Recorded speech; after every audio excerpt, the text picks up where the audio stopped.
বৌমা, এত বেলা হয়ে গেছে, তুমি এখনো রান্না করতেছো না কেন? কি রান্না মা?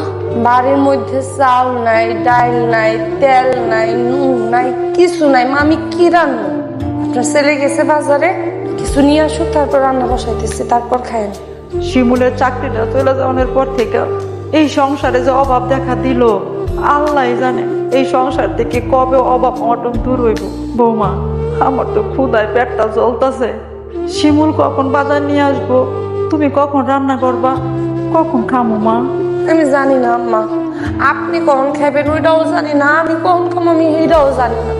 আমার নিজেরই আর এই অভাব অনটনের সংসার ভালো লাগতেছে না আম্মা। পারুল, বাজারের ব্যাগ খালি কেন? হ্যাঁ, চাল ডাল নুন তেল কই? বাজার কই? কিছুই আনতে পারিনি। কেন তুমি বাজারে যাও নাই? গেছিলাম, কিন্তু আমার কাছে তো কোনো টাকা নাই পারুল। বাকিতে চাল ডাল তেল লবণ এগুলো নিয়ে আসতে চাইছি, তো বাজারে কোনো দোকানদার আমার বাকিতে দেয়নি, কারণ ওই যে আমার চাকরি নেই, আমি বেকার। ওরা ধৈরাই লইছে যে আমি বাকিতে নিলে সদাইপাতির টাকা জীবনও ফেরত দিতে পারবো। বিশ্বাস করো পারুল, আমি দোকানদার করে হাতে পায়ে পর্যন্ত ধরছি যে আমার একটা কিছু চাইলো অন্তত বাকিতে দেন। কেউ আমার একটা কিছু চাইলো দিল না। কত জায়গায় কাজকর্ম খুঁজতেছি, কোনো কাজকর্ম মিলতেছে। আমি যখন কি করুম পারুল, আমার মাথা কাম করতেছে। তুমি তো কিছুই করতে পারতেছো না, আর যেহেতু তোমার কোনো কিছু করার আর যোগ্যতা নাই, তাহলে এক কাজ করো। যেহেতু তুমি না খাওয়াই রাখবা, তাইলে ভিক্ষা করো। ভিক্ষা ছাড়া তুমি আর সংসার চালাইতে পারবা না। আম্মা, আপনি খাড়াই রয়েছেন কেন? যান ঘরে যান, যাই একটা থালা নিয়ে আসেন, একটা গামছা নিয়ে আসেন, আপনার পোলার পায়ে বাইতে দেন, যাই বাজারে ভিক্ষা করো। খবরদার বাজে কথা কইবা না পারুল। আমি দরকার পড়লে আমার রক্ত মাংস কিডনি বেচে তোমাকে করে খাওয়াবো, কিন্তু আমি জীবনে ভিক্ষা করুম না। পারুল, তুমি এই কথা কেমনে কইলা আমার ভিক্ষার কথাটা? তুমি না আমার ভালোবাসো, আমি না তোমার স্বামী। তুই আমার কচুর স্বামী। এই বউয়ের খাওন পরন জোগাড় করতে পারস তুই? তুই কোনো দায়িত্ব নিতে পারস? তুই আমার গোড়ার ডিমের স্বামী, তোর কোনো যোগ্যতা নাই।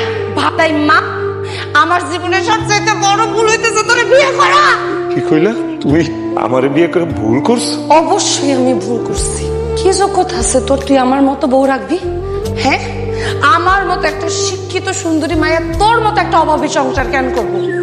অনেক সময় সংসারে আমি আর তোর অভাবের সংসারে সময় নষ্ট করবো না, জীবন নষ্ট করবো।